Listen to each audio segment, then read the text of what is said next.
സ്വർണ്ണവില പവന് 80,000 രൂപയ്ക്കരികെ ഇന്ന് പവന് കൂടിയത് 640 രൂപ. പവന് ഇന്നത്തെ വില 79,560.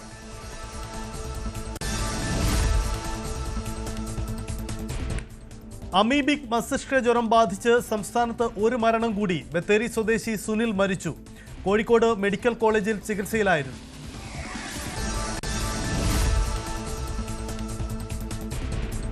പ്രധാനമന്ത്രി നരേന്ദ്രമോദി അമേരിക്കൻ സന്ദർശനം റദ്ദാക്കി. 23-ന് തുടങ്ങുന്ന UN പൊതുസഭാ സംവാദത്തിൽ പകരം പങ്കെടുക്കുക വിദേശകാര്യമന്ത്രി എസ് ജയശങ്കർ.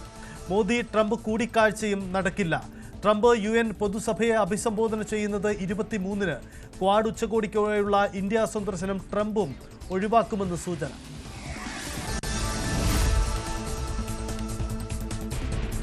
നിലപാട് മാറ്റി പ്രധാനമന്ത്രി മോദിയെ പ്രശംസിച്ച US president Donald Trump. India Chinese പക്ഷത്താണെന്ന് കരുതുന്നില്ല. മോദി നല്ല സുഹൃത്ത്, മഹാനായ നേതാവ്. ഇഷ്ടക്കേട് റഷ്യയിൽ നിന്ന് എണ്ണ വാങ്ങുന്നതിൽ മാത്രം. സുഹൃത്താണെന്ന ട്രംപിന്റെ പ്രസ്താവന സ്വാഗതം ചെയ്ത് മോദി. 50% പകരച്ചുങ്കം തുടരുമെന്ന് US വാണിജ്യ സെക്രട്ടറി.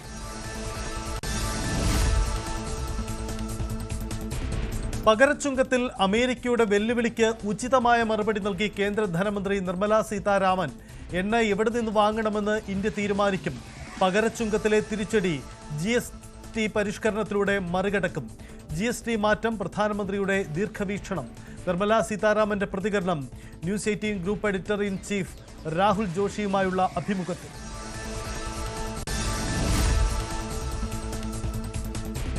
രാഹുൽ മാങ്കൂട്ടത്തിന് എതിരായ വെളിപ്പെടുത്തലുകളിൽ അന്വേഷണം ഊർജിതമാക്കാൻ തീരുമാനിച്ച അന്വേഷണ സംഘം തിങ്കളാഴ്ച മുതൽ വിശദമായ മൊഴിയെടുക്കൽ.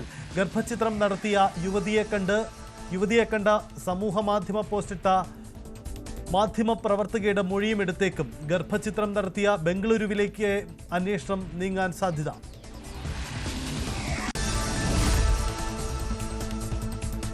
ശ്രീനാരായണ ഗുരു ജയന്തി ആഘോഷ പരിപാടികളിൽ BJP നേതൃത്വത്തെ അതൃപ്തി അറിയിച്ച് മുൻ പോലീസ് മേധാവിയും BJP നേതാവുമായ TP സെൻകുമാർ.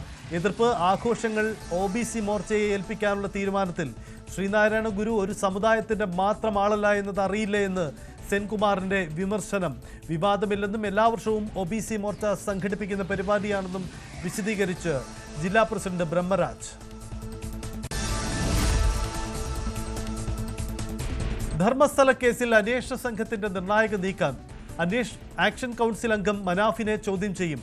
തിങ്കളാഴ്ച ഹാജരാവാൻ ആവശ്യപ്പെട്ട് നോട്ടീസ് നൽകി. യൂട്യൂബിലൂടെ പുറത്തുവിട്ട വാർത്തകളുടെ ആധികാരികത വ്യക്തമാക്കണമെന്ന ആവശ്യം.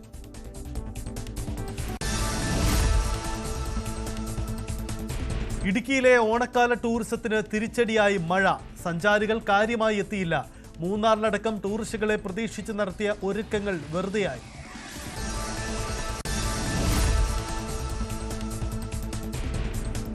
ഇന്ന് അവിട്ടം. തിരുവോണനാളിൽ തലസ്ഥാനത്തിന് ദൃശ്യവിരുന്നായി ഡ്രോൺ ഷോ. 1000 ഡ്രോണുകൾ അണിനിരുന്ന പ്രദർശനത്തിൽ ആകാശത്ത് ആവിഷ്കരിച്ചത് കേരളത്തനിമ വിളിച്ചോതുന്ന കാഴ്ചകൾ. പതിവ് തെറ്റിക്കാതെ പല്ലശ്വനയിൽ ആചാരപ്രകാരം ഓണത്തല്ല്, അവിട്ടത്തല്ല് ഇന്ന് നടക്കും.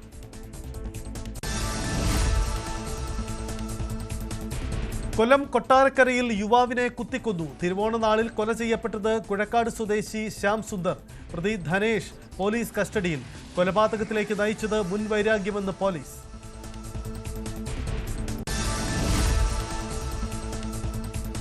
തിരുവോണനാളിൽ മകളെയും ഭാര്യ സഹോദരപുത്രയെയും ആസിഡ് ഒഴിച്ച് ക്രൂരത. പൊള്ളലേറ്റത് 10ഉം 17ഉം വയസ്സായ കുട്ടികൾക്ക്. ഇരുവരും ആശുപത്രിയിൽ. ആക്രമണം നടത്തിയത് കർണാടകത്തിലെ കരിക്കയിൽ താമസിക്കുന്ന മലയാളി മനോജ്. ആക്രമണത്തിന് കാരണം കുടുംബ പ്രശ്നമെന്ന് സൂചന.